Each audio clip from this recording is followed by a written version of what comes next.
नमो दानं नमो सिद्धानं नमो आयुर्यानं नमो अध्यायानं नमो लोये सर्वसाहुनं।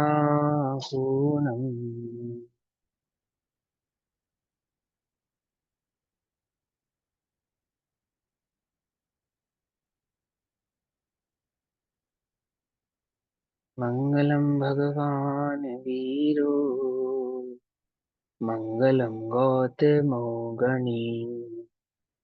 मङ्गलं कुन्दकुन्दार्त्यो जैनधर्मोऽस्तु मङ्गलम्। सर्वमङ्गल्यमाङ्गल्यं सर्वकल्याणकारकम् प्रधानां सर्वधर्माणां जैनं जयतु शासनम्।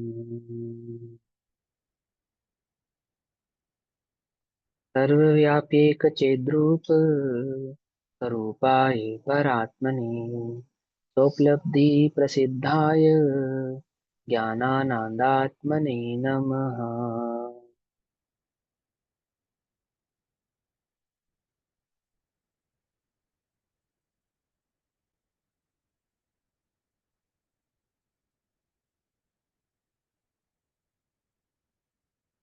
हमारी दोपहरकालीन कक्षा का विषय चल रहा है श्री पुरुषार्थ, सॉरी, श्री प्रचन सारथी परमागम।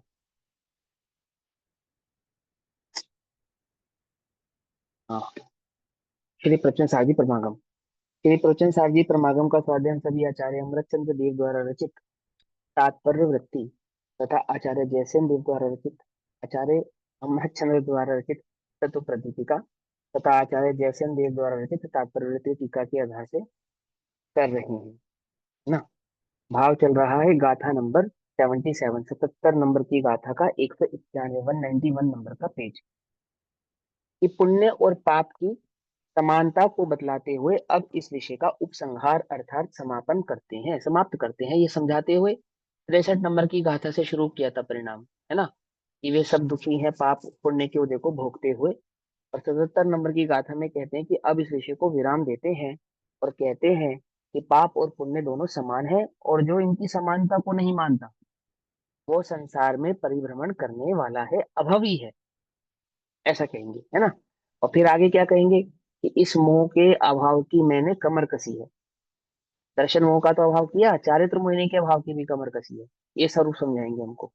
तो किसके किसके ये भाव प्रकट होने वाला है? जो पाप और पुण्य की समानता को नहीं पहचानेगा वह संसार में परिभ्रमण करेगा, और जो पाप और पुण्य को समान जानेगा वही वास्तव में शुद्धोपयोग को प्रकट करने का पुरुषार्थ करेगा।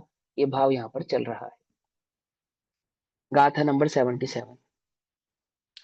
नहीं मरण नादि जो एवं नथि विशेषोति पुण्य पावाणम ऋणंदी घोरमपारम संसारम मोह संचरणो।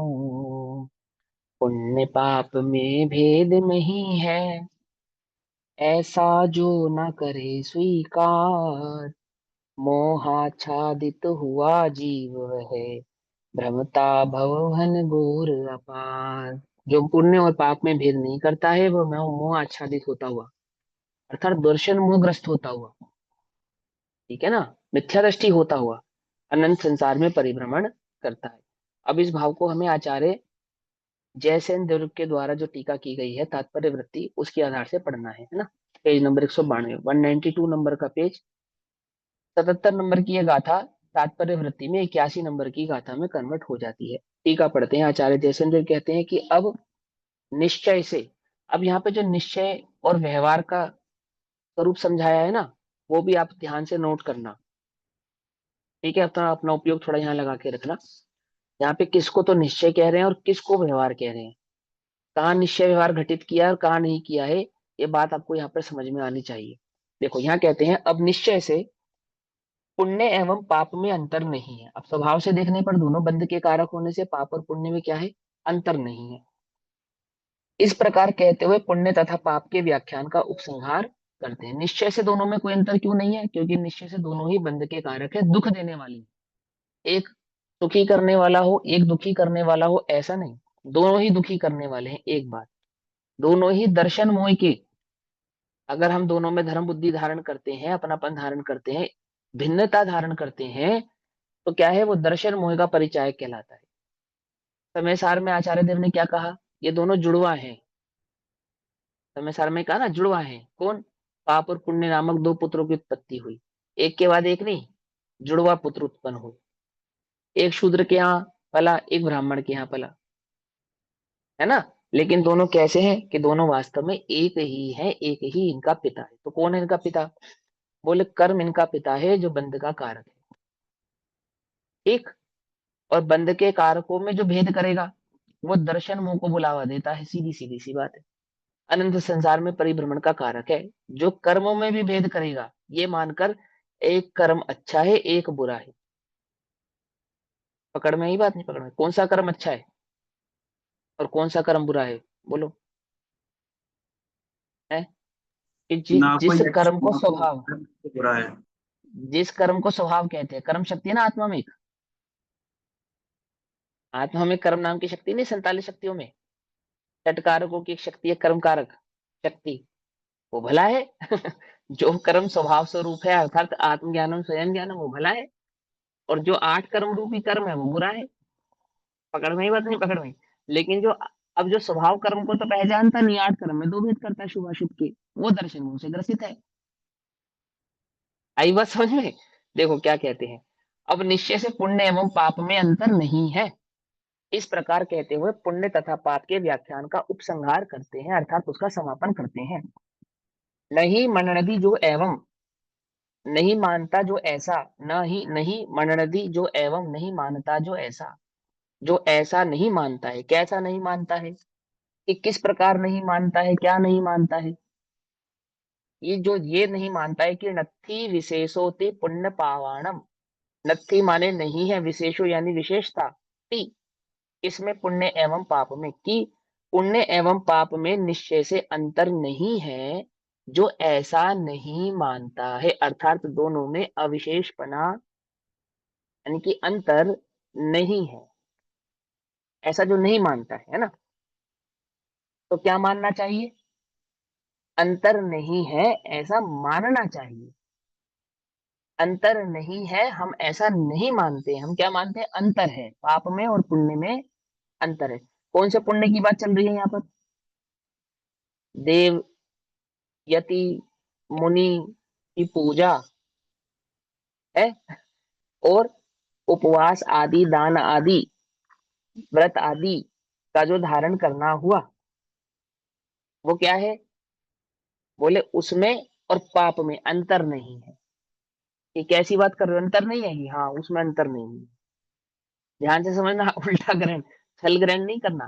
क्योंकि अब आगे क्या कहेंगे? पाप को छोड़कर पुण्य में प्रवेश करने के लिए, मैंने इसके लिए पुण्य में नहीं आया था। शुभोपयोग मैंने इसलिए धारण नहीं किया था कि मैं शुभोपयोग को उपादेय मानूं, भला मानूं।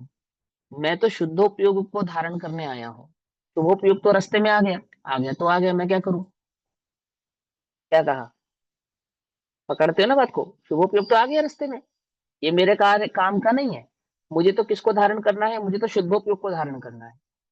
शुद्धोपयोग की दृष्टि कहते हैं कि पुण्य एवं पाप में निश्चय से अंतर नहीं है, वास्तव में इन दोनों में कोई अंतर नहीं है। तो क्या करता है जो ऐसा नहीं मानता है? वो क्या करता है? वो परिभ्रमण करता है। परिभ्रमण करता है अर्थात अनंत संसार में भ्रमण करता है। परि माने सर्व ओर से भ्रमित होता हुआ परिभ्रमण करता है। परिभाषा याद है कुछ? कर्म किसे कहते हैं? कर्णन युग में याद है परिभाषा? कर्म, कर्म किसे कहते हैं? नहीं, संसार में परिभ्रमण के कारण को कर्म कहते हैं। वो कर्म, ये जो कर्म है ना, वो कर्म, वो जो 8 प्रकार के कर्म है, उन 8 प्रकार के कर्मों के यहाँ दो भेद है, पुण्य और पाप। क्या कहा? समझ में आई बात? उन 8 प्रकार के कर्मों के यहाँ दो भेद, कौन कौन से? पुण्य रूप और पाप रूप। घातिया कर्मों में तो पाप रूप पुण्य का भेद होता ही नहीं। और अघातिया में भेद होता है पुण्य और पाप का।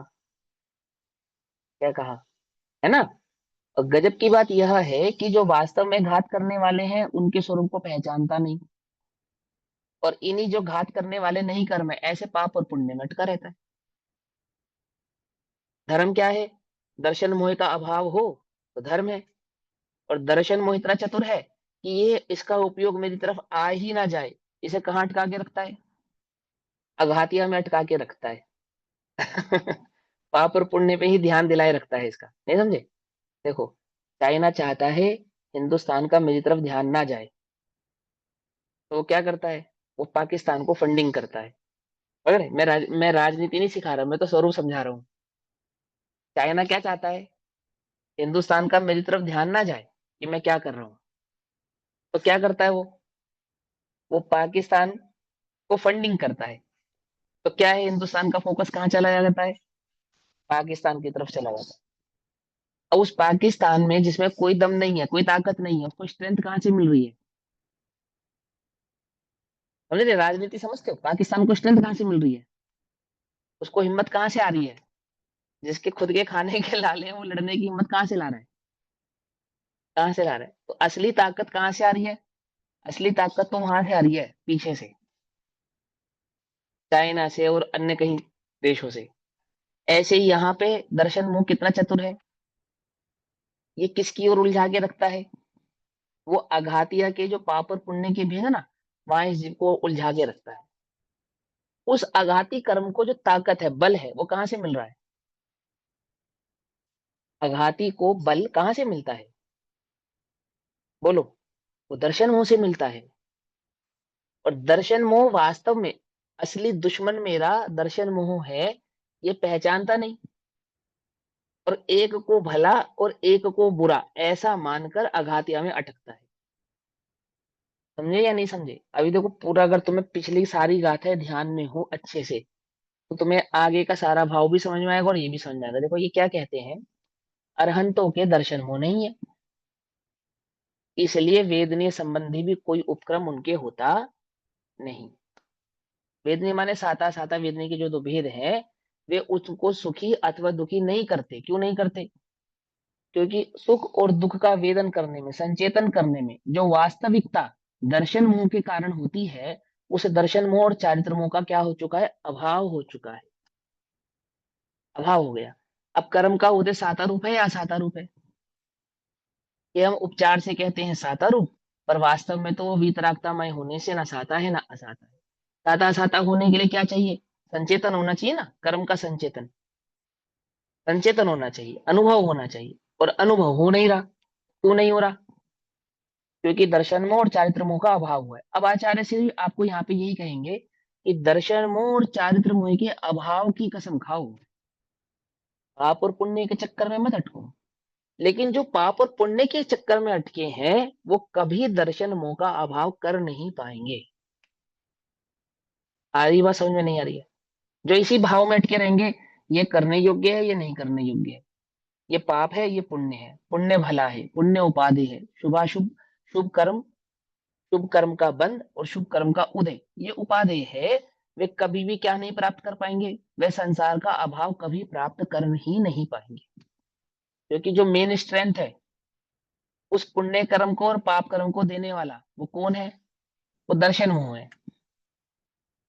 समझे? उस दर्शन मोह अथवा चारित्र मोह, मोहिनी है, और मोहिनी पे दृष्टि नहीं है।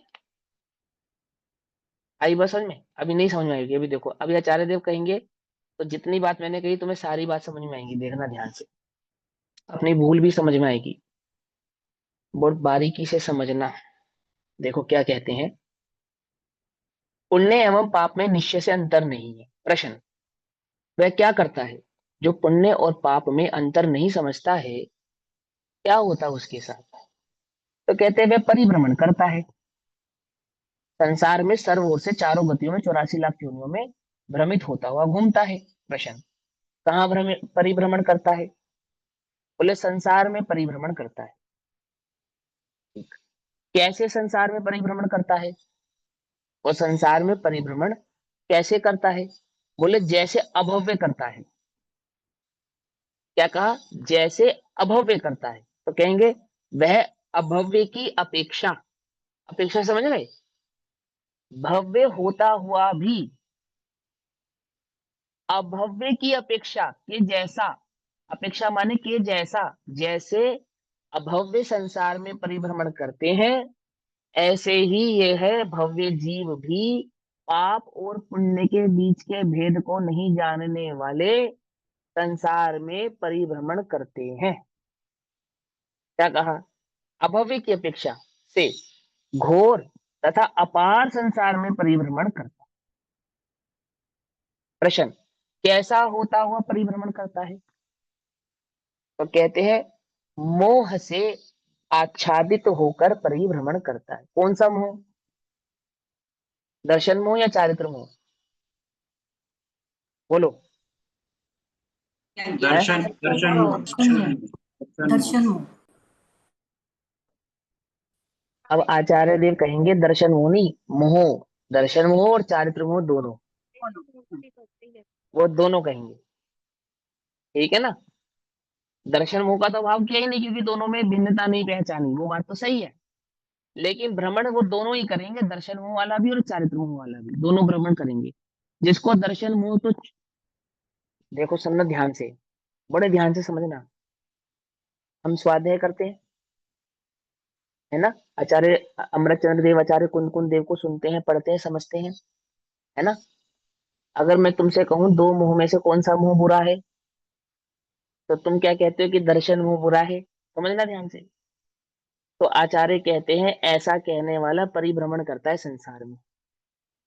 क्यों? वो पाप और पुण्य में भेद की भांति दर्शन और चारित्र में भेद करता है। मोह की जाति को नहीं जानने वाला वो अज्ञानी जीव ऐसा समझता है कि दर्शन मोह तो छोड़ दूं, और चारित्र मोह तो कोई बात नहीं, हो तो कोई बात नहीं, बना रहने दो, उससे तो मेरा कुछ बुरा होने वाला ही नहीं है। लेकिन ज्ञानी तो उसे कहते हैं जिसे मोह की जाति ही बुरी लगती है। जितना बैरी दर्शन मोह है, चारित्र मोहिनी भी उतना ही बैरी है। क्या कहा? आती है बात समझ में? नहीं आती है? अपने अंतरंग से पूछो, तुम्हें कौन से मोह का अभाव करना है, दर्शन का या चारित्र का?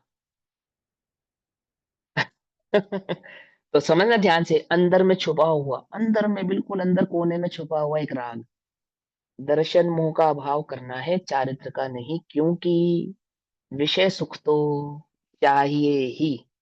समझना ध्यान से।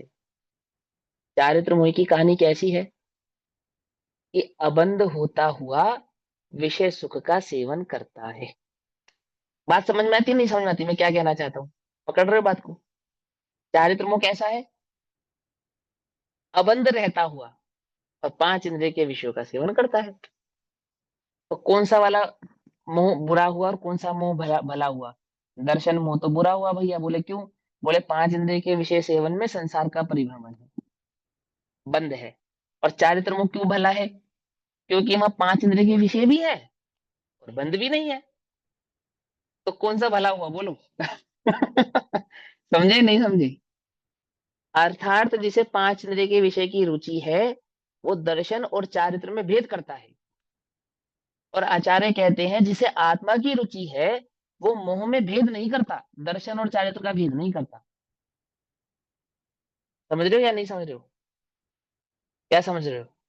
वो मिथ्या दृष्टि भी जो वास्तविक सम्यक सन्मुख है, अथवा जिसे वास्तव में आत्मा की रुचि है, वो दर्शन और चारित्र में भेद नहीं करता।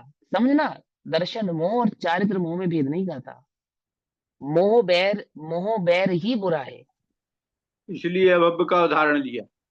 इसलिए इसलिए अभब अब का उदाहरण लिया, बराबर इसलिए सही। लिया क्योंकि वहां पे ज्ञानी भी, वो जो सम्यक दृष्टि जीव भी है, उसको भी दुखी सिद्ध किया ना उन्होंने, पांच इंद्रिय के विषयों का सेवन करता हुआ। दुखी सिद्ध किया या नहीं किया? हम कैसा सम्यक दर्शन चाहते हैं? जिसमें पांच इंद्रिय के विषय भोग छूट जाए ऐसा सम्यक दर्शन चाहते हैं, या जिसमें पांच इंद्रिय के विषय भोग नहीं छूटे ऐसा सम्यक दर्शन चाहते हैं? अपने से पूछो, हम सम्यक दर्शन कैसा चाहते हैं? अब सम्यक दर्शन चाहते हैं या आत्मा चाहते हैं? क्योंकि आत्मा चाहेंगे तो पांच इंद्रिय के विषय छोड़ने पड़ेंगे, उसे छोड़े बिना तो नहीं मिलेगा। दोनों ही प्रकार के मोह छूटेंगे तो आत्मा मिलेगा ना। बोलो। आत्मा का अनुभव, आत्मा का रसानुस्वाद, अथवा जिसको स्व संचेतन सुख कहते हैं, स्वानुभूति से प्राप्त तत्व जो है, जो परम सुख का कारक है, वो सुख का भोग पांच इंद्रिय के विषय के भोगों को छुड़ाने वाला है या बढ़ाने वाला है? छुड़ाने वाला है या नहीं? वहां से रुचि हटाने वाला है या नहीं? तो आत्म प्रिय लगेगा तो पांच इंद्रिय के विषय छूटेंगे। दोनों ही स्थिति में, दर्शन मोहिनी चारित्र मोहिनी की स्थिति में भी आत्मा के भोग में संचेतन में पांच इंद्रिय के विषय छूटते हैं, छोड़े बिना नहीं होता है। अब मैं सब अपनी मर्जी से नहीं कह रहा हूँ, अब मैं तो सिर्फ भूमिका बना रहा हूँ। यहाँ जो लिखा है वो पढ़ेंगे हम, देखो क्या कहते हैं। परिभ्रमण करता है, अब उसका विस्तार कहते हैं, तो विस्तार समझेंगे। विस्तार पे थोड़ा ध्यान दो, देखो क्या कहते हैं। द्रव्य पुण्य, द्रव्य पुण्य किसको कहते हैं?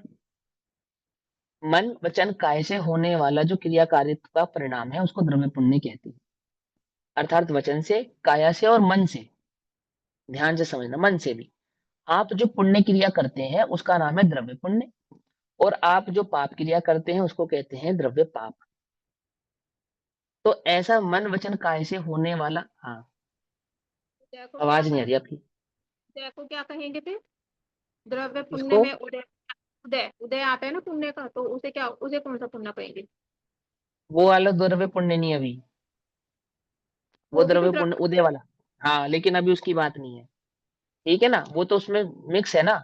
वो तो जो आप क्रिया कार्य कर रहे हो, मन वचन काय से जो कार्य कर रहे हो, उसमें तो उदय गर्भित ही है। लेकिन वो समझ आएंगे आपको कि उसे क्या कहेंगे, वो भी समझाएंगे ना। देखो, आप जो क्रिया कर रहे हो उसका नाम पुण्य नहीं है यहाँ पर।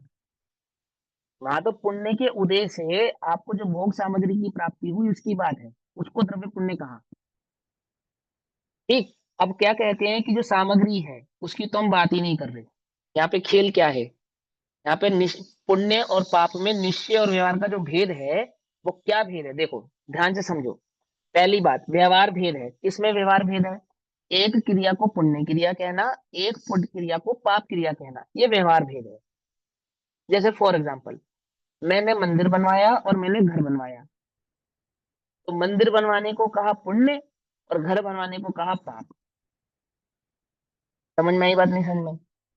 अब क्रिया की अपेक्षा से तो दोनों समान है, ईंट गारे चूने पत्थर आदि से होने वाली जितनी भी हिंसाएं हैं उसके अनुसार वो कार्य हुआ। भाई ईंट ईंट गारे चूना पत्थर से मैंने एक आकारी आकृति तो बनाई, एक घर स्वरूप की आकृति बनाई, एक मंदिर स्वरूप की आकृति बनाई। पकड़ में आई बात, नहीं पकड़ में आई? लेकिन उसी ही एक क्रिया को तो मैंने क्या कहा? पुण्य। और उसी ही एक क्रिया को क्या कहा? पाप। हमने शुद्ध वस्त्र पहन के, नहा धो के, अच्छे वस्त्र पहन के जिन मंदिर में अभिषेक किया, और उसी छने जल से नहा धो के बढ़िया वस्त्र पहनकर कहीं पार्टी वार्टी में घूमने चले गए, तो एक क्रिया को तो क्या कहा? पाप। एक क्रिया को क्या कहा? पुण्य। आरंभवादी क्रिया करके घर के भोजन सामग्री बनाई और आरंभवादी क्रिया करके अष्टद्रव्य तैयार किए, तो एक क्रिया को तो क्या कहा? पुण्य। एक क्रिया को क्या कहा? पाप। पकड़ रहे पर नहीं पकड़ रहे? ध्यान से समझना, है ना। यहाँ कहते हैं कि एक द्रव्य पुण्य है, एक द्रव्य पाप है। द्रव्य पुण्य और द्रव्य पाप जो ये व्यवहार से ये भेद है, ये जो भेद किया ये व्यवहार का भेद है, वास्तव में तो पुद्गल का परिणमन है। वास्तव में तो क्या है वो? वास्तव में तो पुद्गल का परिणमन है। पुद्गल के परिणमन को, एक परिणमन को पुण्य रूप कहना और एक परिणमन को पाप रूप कहना, ये तो व्यवहार का कथन है। मैं ही हिमांशु मंदिर में ऐसे आंख बंद करके हाथ पे हाथ रख के बैठा हूँ, पूजा कर रहा हूँ, तो पुण्य क्रिया कहलाएगी। यही हिमांशु घर में बैठा है, टीवी देख रहा है, मोबाइल चला रहा है, तो क्या कहलाएगी? पाप क्रिया कहलाएगी। सिंपल। जड़ चेतन की परिणति प्रभु सब अपने अपने में होती है। ये लाइन आएगी अभी इसमें, ये बिल्कुल डिक्टो ऐसी, शब्द दूसरे होंगे। फिर उसमें क्या कहेंगे? अनुकूल कहें प्रतिकूल कहें, एक अच्छी एक बुरी है, एक सही एक गलत है, एक अनुकूल एक प्रतिकूल है। ये झूठे मन की वृत्ति है, अर्थात व्यवहार का कथन है। झूठे मन की वृत्ति अर्थात व्यवहार का कथन है। व्यवहार से द्रव्य की एक क्रिया को पुण्य कहना, व्यवहार से द्रव्य की एक क्रिया को पाप कहना, ये व्यवहार है। द्रव्य पुण्य और द्रव्य पाप में व्यवहार से भेद है। अब दूसरा, भाव पुण्य तथा भाव पाप, ये क्या है? भाव पुण्य और भाव पाप क्या है? तो आत्मा का जो उपयोग है, मेरा जो उपयोग है, उस उपयोग का मंद कषाय रूप होना, तीव्र कषाय रूप होना, उस उपयोग का पांच इंद्रिय के विषय भोगों की आसक्ति रूप होना, और उस ही उपयोग का देव शास्त्र गुरु की भक्ति पूजन आदि में एकाकार होना। ठीक, इसको कहते हैं भाव। भाव माने वो जो मेरा परिणाम है, शरीर की क्रिया ये मेरा परिणाम नहीं है। तो शरीर की क्रिया से जो पाप और पुण्य हो रहा था, इसको तो हमने कहा व्यवहार। लेकिन उपयोग के आधार से जो पाप और पुण्य रूप परिणमन हो रहा था, उपयोग परिणम रहा था, उसको क्या कहा? अशुद्ध निश्चय नय से भेद है। उसको व्यवहार नहीं कहा, उसको क्या कहा? वो निश्चय नय है। कौन सा निश्चय नय है? अशुद्ध निश्चय नय है। समझे? देखो अभी किसी से पूछते, पुराने स्टूडेंट्स में से नहीं पूछेंगे, ठीक है, नए स्टूडेंट्स में से पूछते हैं एक सवाल है। इससे पूछो, अब एक जिनके वीडियो ऑफ है उनसे कैसे पूछो? एक तरीके से पूछे, बता सकते हो? मैंने निश्चय और व्यवहार के अगर प्रश्न पूछे तो बता पाओगे? नए पढ़े हैं, नहीं पढ़े, कोशिश ये बताओ पहले। करूंगी, कोशिश पहले बताओ, आठ करती हूँ। आठ नए पढ़े हैं? पढ़े हैं, पढ़े हैं, आठ नए अंकल ने पढ़े। पढ़े, तो अंकल जी से पूछते हैं। अंकल जी से पूछते, चलो आठ नए से संबंधित एक आपसे प्रश्न पूछते हैं, है ना। आत्मा क्रोध का करता है और आत्मा क्रोधी है, इन दोनों में क्या अंतर है? एक एक में कर्ता न हुआ, एक में क्रिया न। नहीं, ऐसे आत्मा, निश्चय और व्यवहार से कौन अच्छा सा निश्चय और कौन सा व्यवहार है? आत्मा क्रोध का करता है और आत्मा क्रोधी है, इनमें कौन सा निश्चय नहीं है और कौन सा व्यवहार नहीं है, ये प्रश्न है मेरा। आत्मा क्रोध का करता है, ये हाँ, व्यवहार से बात कही जा रही, व्यवहार न से बात कही जा रही। बहुत बढ़िया। और आत्मा, और मतलब आत्मा क्रोध का करता है, मतलब आत्मा क्रोध का करता है। वास्तव में ये मतलब ये सद्बुद्ध व्यवहार न से ये बात कही गई है। हाँ हाँ, बहुत बढ़िया, बिल्कुल करेक्ट है। और आत्मा क्रोधी है, ये कौन सा नहीं है? आत्मा क्रोधी है, ये व्यवहार न है भाई। नहीं नहीं, अब कोई बात नहीं, आपने बता दिया, कोई दिक्कत नहीं, रुक जाओ पूरा। जिन्होंने मैंने जिन्होंने सद्बुद्ध सीखा व्यवहार। हुआ है वो शांत रहो। जिन्होंने सीखा है वो शांत रहो, है ना। चलो सीख रहे, सबको सीखने दो। चलो जिनका बताओ आप। सीखा हुआ है उनको चाहिए कि वो औरों को भी सीखने दें, है ना। ध्यान से समझना बहुत, ठीक यही है, खेल है ये, इसलिए मैंने कहा कि इसके भाव को बड़े ध्यान से समझना पड़ेगा। ठीक है। तो आपको प्रचयन सार की शैली समझेंगी, कोई दिक्कत नहीं। आपने सही कहा अंकल जी, है ना, थोड़ी सी गलती है वो भी हम सुधार करेंगे। माला आंटी, ठीक है। आप बताओगे क्या अंतर है? आत्मा क्रोध का करता है और आत्मा क्रोधी है, इन दोनों में निश्चय ने कौन सा और व्यवहार ने कौन सा है? दोनों व्यवहार में। दोनों व्यवहार ने। अब ये बात समझ में आ रही है? अरे तुम सब समझ रहे हो इस बात को? अगर ये दोनों व्यवहार नए होंगे तो बहुत बड़ी गड़बड़ हो जाएगी। क्या गड़बड़ हो जाएगी? देखो, क्रोध शुद्ध रूप परिणमित होता हुआ आत्मा शुद्ध है, शुभोपयोग रूप परिणमित होता हुआ आत्मा शुभ है, अशुभोपयोग रूप परिणमित होता हुआ आत्मा अशुभ है। ये कथन निश्चय का है या व्यवहार का है? अशुद्ध निश्चय न से बात होती है। यह अशुद्ध निश्चय ने से होती है। इसमें दो नए लगे हैं, एक शुद्ध निश्चय ने लगाए, एक अशुद्ध निश्चय ने लगाए। शुद्ध निश्चय ने क्या कहता है?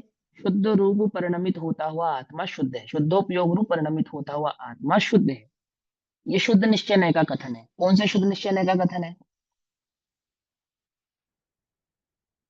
एक देश शुद्ध निश्चय नय का कथन है, परम शुद्ध निश्चय नय का कथन है, या परम या शुद्ध निश्चय नय का कथन है। कौन से शुद्ध निश्चय नय का कथन? तीन शुद्ध निश्चय नय ना, चार होते हैं, एक अशुद्ध निश्चय नय होता है। और तीन निश्चय नय कौन से होते हैं? एक देश शुद्ध निश्चय नय, शुद्ध निश्चय नय और परम शुद्ध निश्चय नय। तो तीनों में से कौन से नय का कथन है? एक शुद्ध देश निश्चय। तो रूप है, एक देश। अब बस थोड़ा सा आप यहीं पे बस अटके हुए हो सब, अभी सुधार कर देते, कोई बात नहीं। अब देखो ध्यान से, सब सीखना है ना। देखो, आत्मा क्रोध का करता है, ये तो सद्बुद्ध व्यवहार का कथन है। ये तो सबको पता है क्यों है व्यवहार का कथन आत्मा क्रोध का करता है। आत्मा क्रोध का, यानी आत्मा और क्रोध दोनों के बीच में अंतर दिख रहा है, शब्दों में अंतर दिख रहा है। आत्मा अलग हो रहा है और क्रोध अलग हो रहा है। ये जो का शब्द लगाया, इसने क्या करा? आत्मा को क्रोध से अलग कर दिया। आत्मा क्रोध का करता है, पकड़ में ही बात। तो बीच में ये जो का शब्द आया, इसने क्या कर दिया, क्रोध और आत्मा में भेद डाल दिया, इसलिए ये कहाँ चला गया, ये व्यवहार के खाते में चला गया। लेकिन क्रोध करता हुआ आत्मा क्रोधी है, तो अब क्या बन गया, आत्मा क्रोधी है। अब क्रोध और आत्मा एकाकार हो गए या नहीं हो गए, हो गए नहीं हो गए। तो अपने उपयोग का कर्ता आत्मा स्वयं है, अपने उपयोग का कर्ता आत्मा स्वयं है, ठीक है। इसीलिए वो निश्चय का कथन है। अच्छा, आत्मा क्रोधी है। क्रोध किसने किया, शरीर ने किया या आत्मा ने किया, किसने किया क्रोध, बोलो।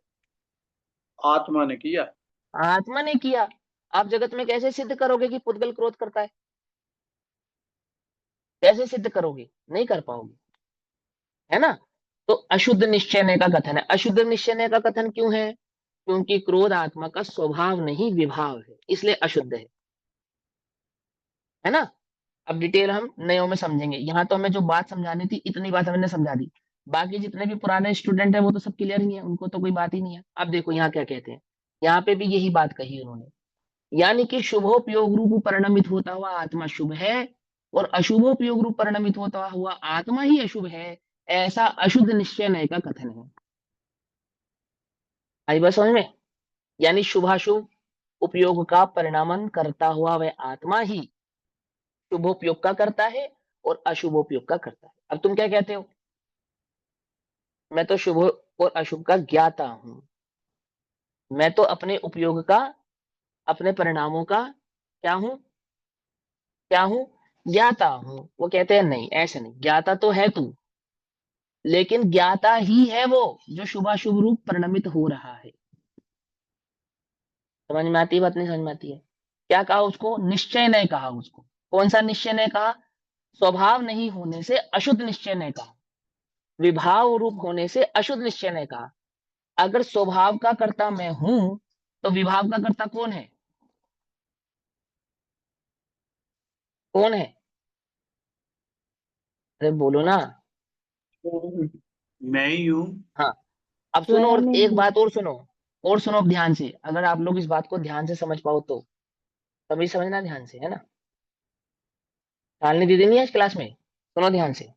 है, अद्वैय के नाम से है।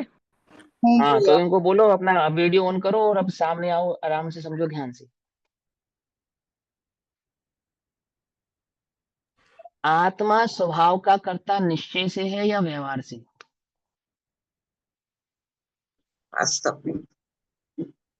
आत्मा स्वभाव का कर्ता निश्चय से है या व्यवहार से, ये प्रश्न है। निश्चय से स्वभाव का करता और सुनो, और विभाव का कर्ता निश्चय से है या व्यवहार से, वो स्वभाव का करता वो भी व्यवहार। निश्चय से ही। हाँ। निश्चय से ही अब सुनो वो ध्यान भी से, निश्चय से। सुनो सुनो सुनो, आत्मा विभाव का कर्ता निश्चय से है या व्यवहार से, पहले तो इतना बताओ कि निश्चय से। गजब हो गया, एक भी मुमुक्षु नहीं मानता, व्यवहार से कहता है। समझना, उल्टा नहीं पकड़ना मेरी बात को। विभाव का कर्ता आत्मा निश्चय से है या व्यवहार से, बोलो तुम्हारे विभाव का परिणमन जो होता है निश्चय से वो है। निश्चय से है या व्यवहार से, कर्ता की अपेक्षा से, समझ रहे हैं हम, परिणमन तो बोलो। निश्चय, परिणमन तो अब हम निश्चय। क्या कहते हैं, मैं क्रोध का करता हूं ही नहीं, मैं तो उसका ज्ञाता हूं, हाँ, वो तो पुद्गल का परिणमन है। पकड़ना ध्यान से बात को, वो निश्चय से है क्रोध का, आत्मा क्रोधी निश्चय से है। कौन से निश्चय से है, क्योंकि वो विभाव है इसलिए अशुद्ध निश्चय से है। अशुद्ध हो जाने से आत्मा उसका कर्ता नहीं है ऐसा सिद्ध नहीं होता है। कुछ बात समझ में आ रही है, नहीं समझ में आ रही है, मैं क्या अरे समझा यार, रहा हूँ।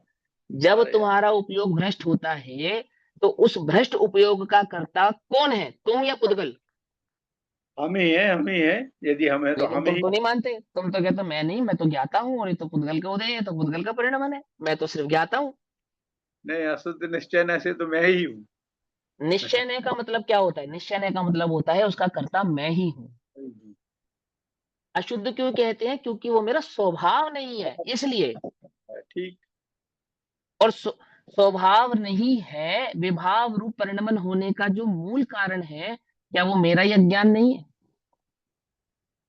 या कर्म के उदय से मैं अज्ञानी हूं, या मेरे अज्ञान के कारण व्यवहार रूप परिणमन होता है? किसके कारण होता है बोलो?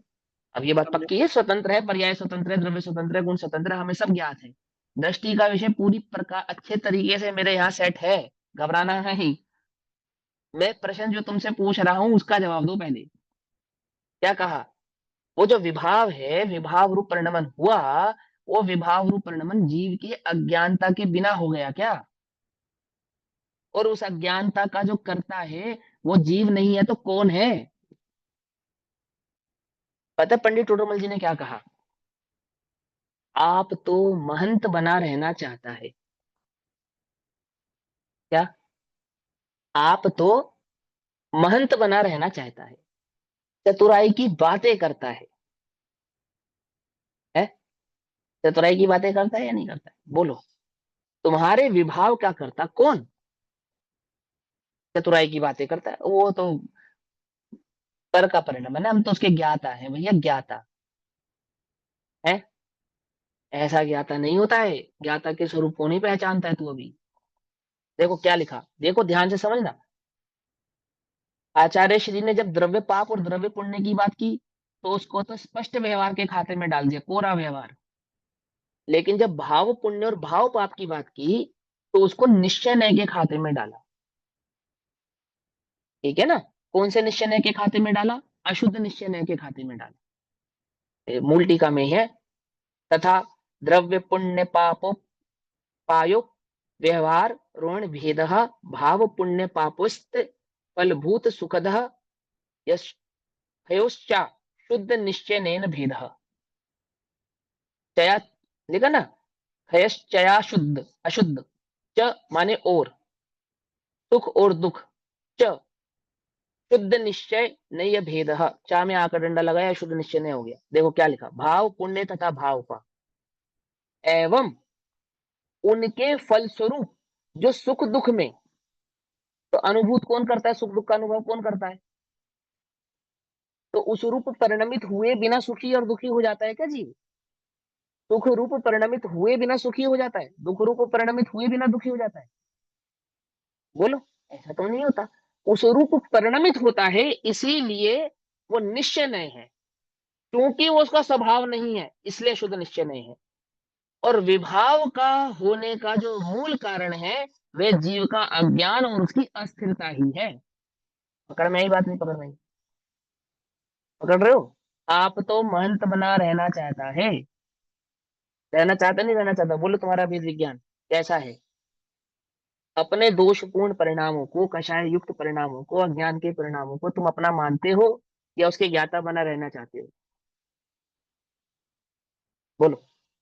और क्षयोपम संबंधी स्वाध्याय संबंधी अभी कोई बात हो जाए और हम तुम्हारा नाम काट के अपना नाम लिख दें तो तुम क्या कहोगे? हम करता है इसके, हमने लिखा था, तुमने हमारा नाम कैसे काट दिया?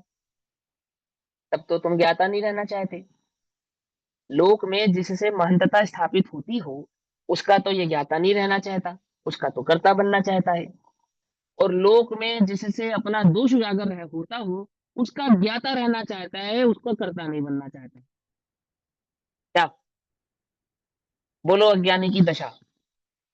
चतुराई की बातें समझ में आई या नहीं समझ में आई? चतुराई किसको कहा?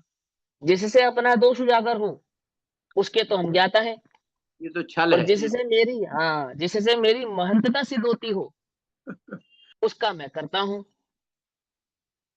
समझे या नहीं समझे? पकड़ रहे हो बात? नहीं पकड़ पा रहे? मैं जिस गहराई से तुम्हें समझाना चाहता हूं अगर तुम समझो तुम्हारा निर्भर हो जाओगे। भैया देखो क्या लिखा, उनके फलस्वरूप निर्भरता, अपने अपने दोषों को मैं आंखें बंद करने का नाम निर्भरता नहीं है। अकर्ता हूं ऐसे निर्भर नहीं होता जीव, समझना। अकर्ता के स्वरूप को समझ के निर्भर होता है, वस्तु के स्वरूप को समझ के निर्भर होता है। समझे या नहीं समझे? पाप करे और पाप का ज्ञाता रहे उससे निर्भरता नहीं आती। पता है वो क्या है? वो तो चार वाक मत है, यावत जीवित सुखद जीवित, जब तक जियो सुख से जियो। हम कैसे चार वाक है? हमारे अंदर कैसा चार वाक है? जब तक जियो सुख से जियो, भोग उपभोग के परिणाम आए तो ज्ञाता रहो, पांच इंद्रिय के विषय सेवों का सेवन करो और आप महंत बने रहो। क्या समझे? नहीं समझे?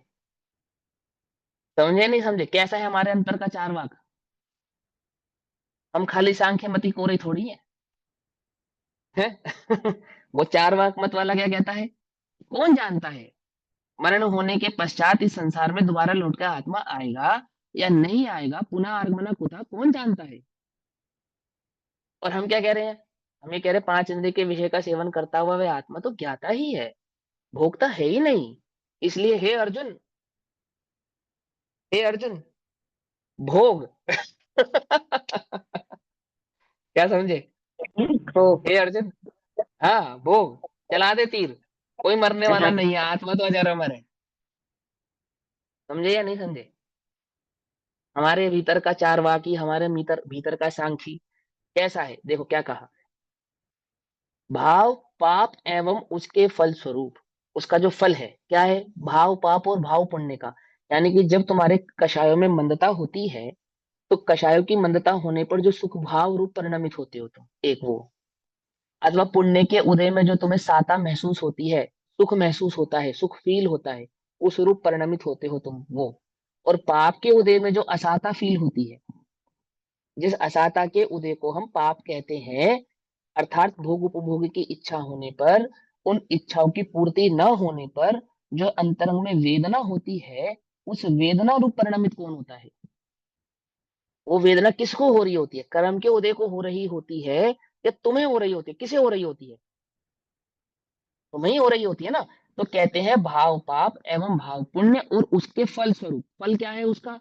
हमारा अंतरंग परिणाम का उस रूप युक्त होने पर जो मंदता और तीव्रता का हमें संचेतन यानी कि अनुभव होता है, उसको फल कहते हैं, उसको भाव कहते हैं। भाव फल पकड़ रहे हो नहीं पकड़ पा रहे? एक तो द्रव्य फल, एक भाव फल। भाव फल क्या है?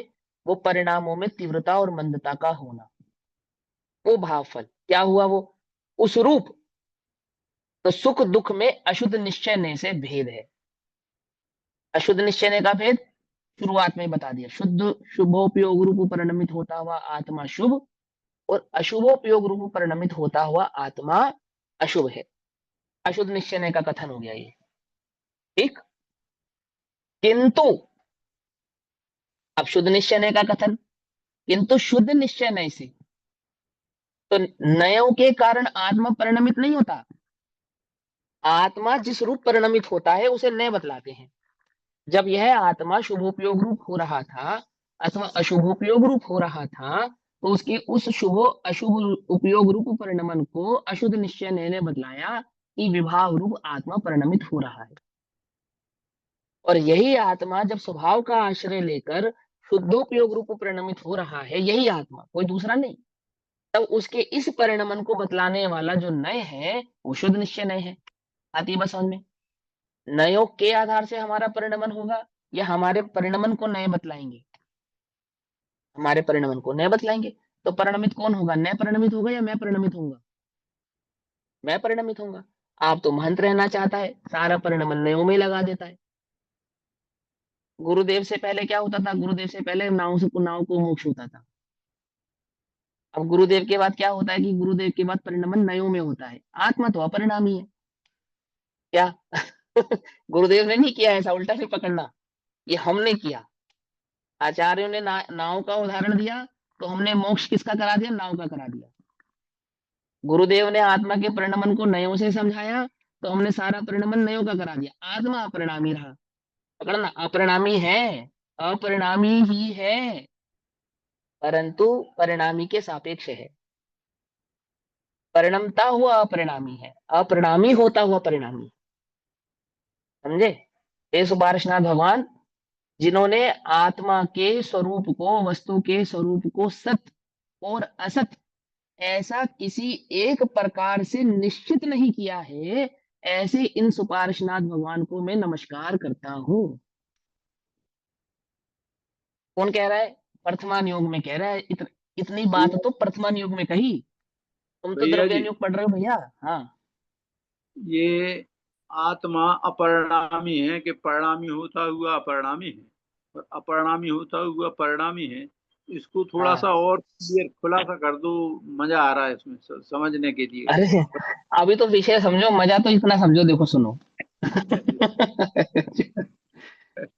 जो आत्मा को मात्र परिणामी मानते हैं जी, वो सांख्यमती है, ओ सॉरी बौद्धमती। बहुत अच्छी। जो आत्मा को मात्र परिणामी मानते हैं वो सांख्यमती है। जो आत्मा के परिणामी अपरिणामी स्वरूप को भली प्रकार से जानकर समझकर अपरिणामी का भोग करते हैं, ऐसे वे जैनमती हैं। क्या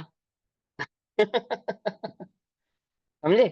स्वीकारते हैं परिणामी अपरिणामी दोनों के स्वरूप को भली प्रकार से पहचान कर जानकर, और फिर परिणामी का अपरिणामी का भोग करते हैं।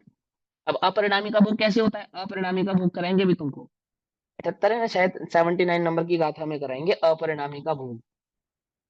नहीं 78 में ही कराएंगे, अपरिणामी आत्मा का भोग कराएंगे। देखना कैसे कराते हैं, देखो सुनना ध्यान से। तो इस गाथा में तो पहले उसके परिणाम स्वरूप को समझा रहे हैं। देखो क्या कहते हैं, अशुद्ध निश्चय से भेद है, किंतु शुद्ध निश्चय से शुद्धात्मा से भिन्न होने से भेद नहीं है। क्या कहा? किंतु शुद्ध निश्चय से, शुद्ध निश्चय किसकी बात करता है? आत्मा के शुद्ध स्वरूप की चर्चा करता है ना। अगर हम इसी परिणाम को, इन्हीं अशुद्ध निश्चय के परिणामों को शुद्ध निश्चय से देखें तो क्या होगा? तो शुद्ध निश्चय से शुद्धता से भिन्न होने से भेद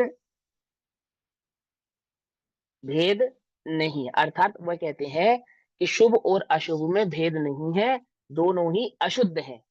क्या कहा?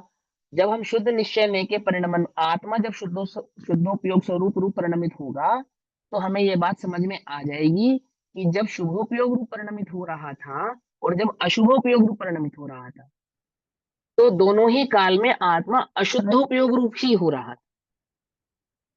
लेकिन जब आत्मा शुद्धोपयोग रूप परिणमित हुआ, जब मैं शुद्धोपयोग में स्थित हुआ, तो शुभ और अशुभ दोनों ही परिणाम कैसे हो गए? विलय को प्राप्त हो गए। इससे ये ज्ञात हुआ कि अशुभ तो अशुद्ध था ही, शुभ भी अशुद्ध ही था। तो क्या कहा? अशुद्ध शुद्ध निश्चय से ये ज्ञात हुआ, ओहो शुभ अशुभ परिणामों में तो भेद ही नहीं है, दोनों ही अशुद्ध हैं। ऐसा किसको ज्ञात हुआ? वो जो शुद्धोपयोग रूप परिणमित होते हुए आत्मा को देखा तो ज्ञात हुआ। मैं सिद्ध समान हूं, तो मेरी समानता सिद्धों से है ना, तो सिद्धों के स्वरूप को देखा तो ज्ञात हुआ कि मैं सिद्ध समान हूं। यदि सिद्धों का स्वरूप मेरे समकक्ष नहीं होता, समक्ष नहीं होता, तो मुझे कैसे पता चलता कि मैं सिद्ध समान हूं? ऐसे ही उन्होंने कहा कि शुद्धोपयोग के स्वरूप की ओर देखने पर ओहो ये शुभ अशुभ परिणाम तो अशुद्ध ही है। ऐसा आई बात समझ में? तो उन्होंने क्या कहा, जब शुद्ध निश्चय से देखेंगे इसी बात को, तो किंतु शुद्ध निश्चय से शुद्धता से भिन्न होने पर, शुद्धता से भिन्न क्या क्या है? अशुभ तो शुद्ध से भिन्न है ही, शुभ भी शुद्ध से भिन्न है, इसलिए वो दोनों में क्या नहीं है? भेद नहीं है, दोनों के दोनों अशुद्ध ही है। आई बस समझ में? फिर क्या कहा, इस प्रकार शुद्ध नय से पुण्य पाप में अभेद हुआ। क्या कहा? शुद्ध नय से, शुद्ध नय से अर्थात शुद्धोपयोग स्वरूपी आत्मा का परिणमन ये बतलाता है कि आत्मा शुभोपयोग और अशुभोपयोग रूप परिणमित होता हुआ अशुद्धोपयोग रूप ही परिणमित होता है, और उसके उस अशुद्धोपयोग रूप परिणमन से ज्ञात होता है, ओहो शुद्ध और अशुद्ध में, शुभ और अशुभ में कोई अंतर नहीं। शुभोपयोग के परिणमन में भी आत्मा संसार में ही परिभ्रमण करता है, अशुभोपयोग रूप परिणमित होता हुआ आत्मा तो संसार में परिभ्रमण करता ही है। लेकिन शुभोपयोग रूप परिणमित होता हुआ आत्मा कौन सा संसार को पार कर जाता है? बोलो, नकुल और सहदेव जब शुभोपयोग रूप परिणमित हुए तो उन्हें मोक्ष क्यों नहीं हुआ? क्यों नहीं हुआ? उन्हें सर्वार्थ सिद्धि क्यों जाना पड़ा? ओहो, यह तो शुभ भी अशुद्ध की भांति ही, अशुभ की भांति ही अशुद्ध ही है। ऐसा समझे या नहीं समझे? नयों के कारण नहीं, परिणमन को नयों से समझा रहे हैं। ठीक, अब क्या कहते हैं देखो, जो ऐसा नहीं मानता है तो वो क्या मानता है फिर? वह अब उस जो ऐसा नहीं मानता, शुभ और अशुभ में भेद नहीं मानता है, नयों से समझ में आ गया ना, शुद्ध अशुद्ध के भावों को समझा दे। अब जिसको ये ज्ञात नहीं है तो वो क्या करता है? वो नरक तो जाना नहीं चाहता, स्वर्ग जाना चाहता है, वो मनुष्य आदि गति में भी चक्रवर्ती पना चाहता है, वो देव आदि गतियों में भी देवेंद्र होना चाहता है। वो भोग आदि भूमियों में, वो संसार आदि की भूमियों में भी भोग भूमि चाहता है। पकड़ में नहीं, बात पकड़ में। कौन? वो जो शुभ और अशुभ में भेद नहीं करता है, वो चाहता है।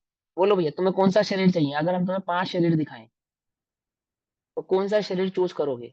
वज्र, ऋषभ, नारा, सैनन, हुंडक, या ये जो हमारा वर्तमान में है, ये कौन सा करोगे चूज? एक तो करो। है भैया, अब आपके मुंह देखी बात तो करनी पड़ेगी, एक भी नहीं करेंगे। लेकिन वो शास्त्र में नहीं लिखा? वज्र, ऋषभ, नारायण, सैन्य शरीर वाले को ध्यान होता है, शुक्ल ध्यान होता है, मोक्ष होता है? अब कहना तो पड़ेगा ही, अब कहे क्या कि एक भी नहीं चाहिए। पर चाहिए कौन सा? चाहिए कौन सा?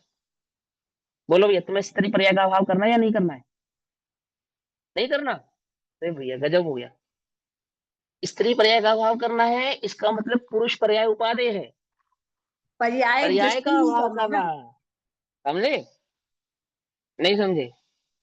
चतुराई की बातें नहीं बनाना, अंतरंग में विचार करना। कहते तुम्हें हाँ स्त्रीलिंग छेदना है। हाँ, लेकिन अंतरंग में विचार करो, अपने से पूछो, तुम्हारा भेद विज्ञान कहीं स्त्रीलिंग को छेदने के लिए तो नहीं चल रहा, या आत्मा के स्वरूप को प्राप्त करने के लिए चल रहा है?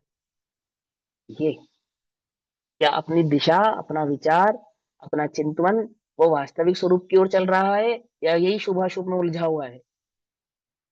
भैया पंचम काल में मोक्ष तो होता नहीं है। अब आप हमसे क्या चाहते हो?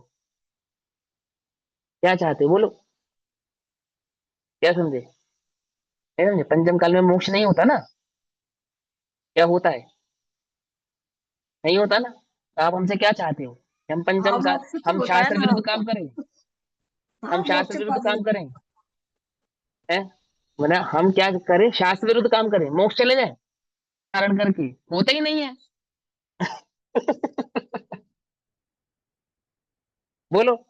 हम तो आगम की बात मानते हैं, तो आगम कहता है कि पंचम काल में मोक्ष नहीं होता, इसलिए आप तो हमसे शुद्धोपयोग की कहो मत। क्या समझे? मालूम, ये जो प्रवचन सार लिखा गया तब काल पांचवा ही था, और जिन्होंने लिखा वो भी पंचम काल की आचार्य थे, वो चौथे काल के नहीं थे। उसके टीकाकार भी पंचम काल के ही हैं, और उन्हें भली प्रकार से मालूम है कि किस काल में क्या होता है, क्या नहीं होता है। कोरे कोरे अध्यात्म के ज्ञाता नहीं है। अगर कर्णान्यु की टीका करेंगे ना, तो तुम कल्पना नहीं कर सकते क्या टीका करेंगे वो। समझे? वो ऐसा कह रहे हैं आपसे, समझना ध्यान से। लेकिन तुम समझते नहीं ना सबको। उपादेय बुद्धि किसमें? शुभ और शुभ में उपादेय बुद्धि। उपादेय बुद्धि समझ गए तुम्हारे भीतर की? स्त्री शरीर का हमें क्या करना है? विच्छेद करना है। उपादेय बुद्धि है पुरुष इस देह की। 4 गतियों में से एक गति में तो जाना ही पड़ेगा, मोक्ष तो होगा नहीं, ये बात तो पक्की है। कौन सी गति में जाना चाहते हो बताओ? है? नहीं, पंचम काल में तो पंचम पक्का गति होगा ही तो नहीं। है। वो तो होगा ही नहीं, ये इस तो काल में तो पर्याय होगा ही बुद्धि हुई नहीं। भैया जी, ये तो पर्याय बुद्धि हुई। तो कोई ना कोई तो करना पड़ेगा, कुछ तो चूज करना पड़ेगा, जाना तो है ही। कहाँ जाएं? पर्याय बुद्धि। आत्मा में जाना है, बाहर परिस्थितियां जैसी बन जाए तो बन जाए। हाँ, अब देखो ध्यान से। अब ये सिर्फ आप जो कह रहे हो हृदय से ही कह रहे होंगे, मैं अपने लिए कह रहा हूँ, है ना? तो ये चतुराई की बातों में दम नहीं है, ये तो विचार करना पड़ेगा। ये तो अंतरंग में निर्णय करना पड़ेगा कि मुझे 4 गतियों में से किस गति में जाना है। सच्चा मुमुक्षु 4 गति चूज करता ही नहीं है। क्यों नहीं करता भैया? जो जो देखी वीतराग ने, सो सो होसी वीरा रे। क्या समझे? निकांक्षित अंग प्रकट होने के कारण मैं किसी गति, आमुख गति को चूज क्यों करूं? अनंत काल पहले नहीं नक्की है क्या? अनंत काल पहले नहीं नक्की है क्या कि कौन सी गति में जाना है मुझे? तो मुझे चूज करने की जरूरत ही नहीं है, मैं तो वस्तु स्वरूप का ध्यान करूंगा। हालांकि वस्तु स्वरूप का ज्ञान होना भी केवल ज्ञान गम्य है, तथापि मेरा पुरुषार्थ तो वस्तु स्वरूप के निर्णय में रहेगा। ये निर्णय करने में नहीं रहेगा कि कौन सी गति मिले, कौन सा कर्म मिले, कौन सा शरीर मिले, कौन सा क्षेत्र मिले, किस काल में जन्म लूं। इससे मुझे क्या लाभ? व्यर्थ की कल्पना तो वे करते नहीं है। कौन? ज्ञानी। पंडित डोडरमल जी ने कहा ये भी। आचार्यों की बात कोई दोहराया ना उन्होंने।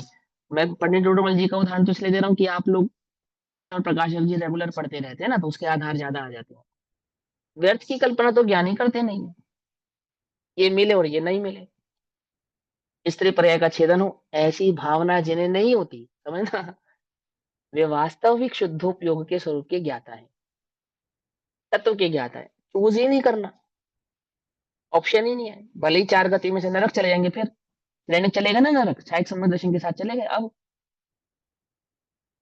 अब कैसे गए बोलो, क्या गलती थी श्रेणी की, वो 4 गति में नरक गति में गए छायक समय दर्शन होने के बाद भी, बताओ। अरे बोलो ना, कोई तो गलती थी ना।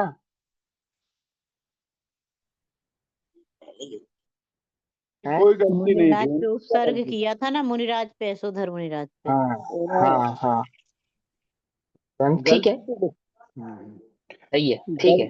लेकिन लेकिन लेकिन उपसर्ग तो उसी पर्याय में किया था, और नरक जाना तो हजारों साल पहले निश्चित हो गया था, अनंत काल पहले निश्चित हो गया था।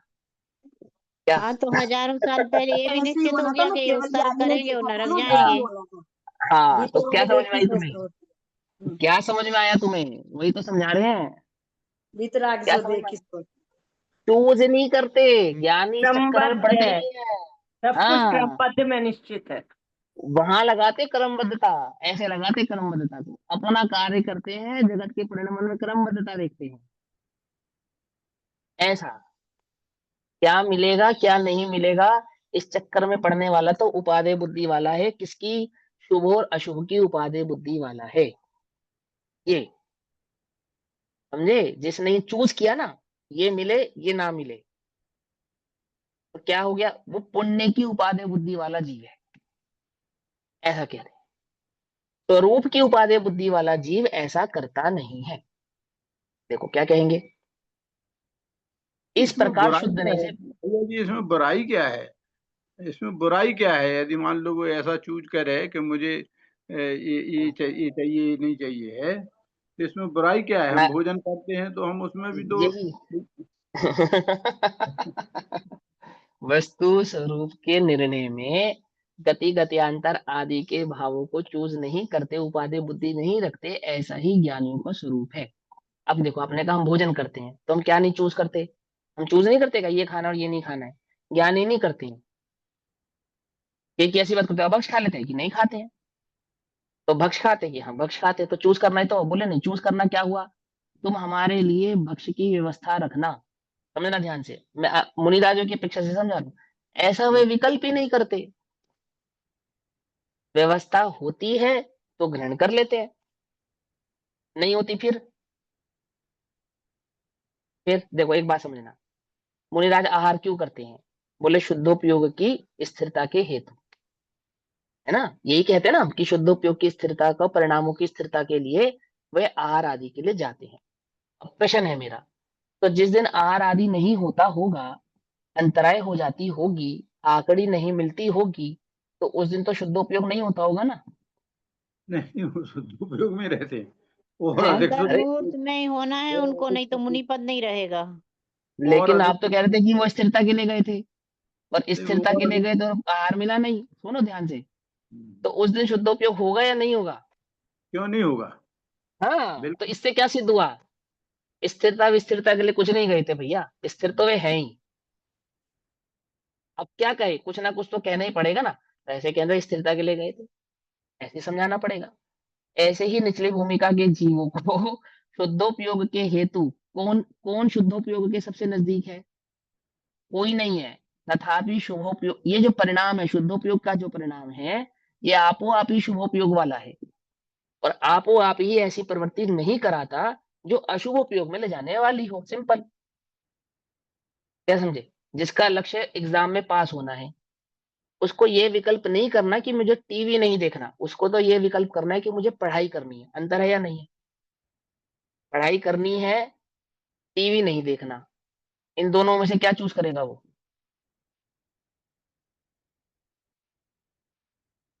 जो कहेगा कि टीवी नहीं देखना, जिसने वो तो पढ़ाई गया, वो तो करनी है वो गड़बड़ है। अपने आप ही मन हाँ, में नहीं आएगा ये बातें। नहीं आएगा, जिसे शुद्ध उपयोग करना है वो आप ही शुभ उपयोग रूप परिणमित जो होता भी रहेगा, वो करेगा थोड़ी, उपादेय थोड़ी है वो उसकी। उपादेय बुद्धि तो पास होना है, उपादेय बुद्धि तो एग्जाम में टॉप करना है, उपादेय बुद्धि तो शुद्धोपयोग है। पकड़ में आई या नहीं पकड़ में आई? वो शुभोपयोग रूप परिणमित नहीं होते, वो तो सहज परिणमन है उसका, सहज। और वो सहज परिणमन शुभोपयोग, वास्तविक शुभोपयोग कैसा है? जिसमें शुभोपयोग उपादेय नहीं है, वो शुभोपयोग वास्तविक शुभोपयोग। क्या कहा? जिसमें उपादेय कौन नहीं है? शुभोपयोग उपादेय नहीं है। ये चूज करना, ये नहीं करना, ये चाहिए, ये नहीं चाहिए, इस चक्कर में पड़ते ही नहीं, ज्ञानी व्यर्थ की विकल्प कल्पना करते ही नहीं, करते ही नहीं। समाधि मरण पाठ में क्या पढ़ा तुमने? इंद्र पद की चाह नहीं है, भोगे जो भोग पहले, होवे ना उनका सुमिरन। मैं राज संपदाया पद इंद्र का ना चाहूं, तो कहाँ जाने वाला है भाई तू फिर? कहाँ जाने वाला है? कहीं ना कहीं तो जाएगा ही। बनारसी दास जी ने क्या लिखा? बनारसी दास जी ने लिखा, चले बनारसी दास फिर नहीं आवना। तो बनारसी दास जी को नहीं मालूम ये बात, पंचम काल में फिर आना पड़ेगा ही। वो तो पंचम काल के जीव को मोक्ष नहीं होता है, जगत में तो लौट कर आना ही पड़ेगा, मोक्ष थोड़ी हो गया वो फिर नहीं आना। नहीं आते तो सिद्ध नहीं आते। अभी जन्म मरण का अभाव कहाँ हुआ? बनारसी दास जी के जन्म मरण का अभाव हो गया क्या? ये बात बनारसी दास जी को नहीं मालूम? मालूम है या नहीं मालूम? मालूम है, फिर भी क्या लिख रहे हैं वो? चले बनारसी दास फिर नहीं आवना। ऐसे कैसे नहीं आवना भैया? आना तो पड़ेगा। मनुष्य गति में भी आना पड़ेगा मोक्ष जाने के लिए, तो ज्ञात है ना उन्हें। लेकिन ये शुद्धोपयोग का परिणाम है कि वो हमें कहाँ आना है? जहां आना होगा आएंगे, हमें नहीं आना। जब तक संसार होगा संसार रहेगा, हमें नहीं रहना। क्या कहा? जब तक चार गति का परिभ्रमण होगा होगा, परंतु हमें नहीं करना। नहीं समझे? चार गति में किसी न किसी एक गति में तो जाना है, कौन सी गति में जाना है? मैं शुभोपयोग इसलिए नहीं करना चाहता कि मुझे नरक गति में नहीं जाना, उल्टा मत पकड़ना, या मुझे तिरंज गति में नहीं जाना। मैं शुभोपयोग उपाधि है ही नहीं ना। गति तो जो होगी सो होगी ही, क्यों नहीं होगी? जब तक संसार रहेगा, संसार अवस्था रहेगी, तो चार गति 84 लाख योनियों में जो भ्रमण होना है, जो पर्याय होनी है, वो तो होगी, होगी। जिसे इसलिए जिसने केवल ज्ञान की श्रद्धा कर ली, अब उसे क्या चाहिए? अब उसे कुछ नहीं चाहिए। चार गति 84 लाख योनियों में से चूज करेगा। शुभोपयोग को उपादेय पना नहीं कैसे होता है ये समझो। अगर बैठा है अंतर में, तो यही सब विचार चलते रहेंगे, इन्हीं में अटका रहेगा। ये हो, ये नहीं हो, ये हो, ये नहीं हो। वो कहते हैं, समय हो गया, 1 मिनट और लूंगा। इस प्रकार शुद्ध नहीं से पुण्य पाप में अभेद है। जैसे तुम पाप के फल को नहीं चाहते, तो तुम पुण्य के फल को क्यों चाहते हो? उसका चिंतन क्यों करते हो? समझे नहीं समझे? मैं नरक नहीं जाना चाहता, तो कहाँ जाना चाहता हूँ? कहाँ जाना चाहता हूँ फिर? तो अभेद कहाँ करा तुमने फिर? ठीक है। अभेद तो हुआ ही नहीं। समझे? जो ऐसा नहीं मानता है वो क्या करता है? वो देवेंद्र चक्रवर्ती, बलदेव, वासुदेव, कामदेव आदि पदों के निमित्त निदान बंध से चाहता हूँ, अंतरंग में बैठा है ना, चाहता हूँ, क्या चाहता हूँ? देवेंद्र पना चाहता हूँ, चक्रवर्ती पना चाहता हूँ, बलदेव पना चाहता हूँ, वासुदेव पना चाहता हूँ, कामदेव पना चाहता हूँ, तीर्थंकर पदवी चाहता हूँ, आदि आदि पदों के निमित्त निदान बंध से पुण्य को चाहते हुए, क्योंकि वे पुण्य के ही फल है, बराबर बराबर। पुण्य को चाहते हुए निर्मोह, जो वास्तव में निर्मोह है, अर्थात दर्शन और चारित्र मोह का जिसमें अभाव है, ऐसे निर्मोह शुद्धात्म तत्व से विपरीत दर्शन एवं चारित्र मोह से आच्छादित होता हुआ। समझे बात? दर्शन मोह और चारित्र मोह से आच्छादित होता हुआ, अर्थात गाफिल होता हुआ, अज्ञानी होता हुआ, अस्थिर होता हुआ, स्वर्ण तथा लोहे की बेड़ी के समान पुण्य और पाप दोनों से बद्ध होता है। वह सिर्फ पुण्य से बद्ध नहीं होते, ऐसा चाहने वाले जीव पाप और पुण्य दोनों से ही बद्ध होते हैं, दोनों से ही बनते हैं। संसार रहित शुद्धात्मा से विपरीत संसार में परिभ्रमण करता है। संसार रहित जिसका स्वभाव है, ऐसा वो जो शुद्धात्म तत्व है, उस शुद्धात्म तत्व से रहित होता हुआ उसके विपरीत संसार में परिभ्रमण करता है, ऐसा कहा। आई बात समझ में? तो यह बात 81 नंबर की गाथा में कहते हैं। 81 नंबर की गाथा तात्पर्य वृत्ति में, ठीक। वैसे 77 नंबर की गाथा है। अब 78 78 नंबर की गाथा तत्व प्रदीपिका में आती है 193 नंबर के पेज पर। तो अभी समय हुआ, समय अनुसार स्वाध्याय करेंगे। ओम नमः सिद्धेभ्यः। जय जिनेन्द्र साहब। निज निधि निज में बताई, यह अनंत उपकार, उसके लिए जनवाणी माँ को वंदना शतबार। नमो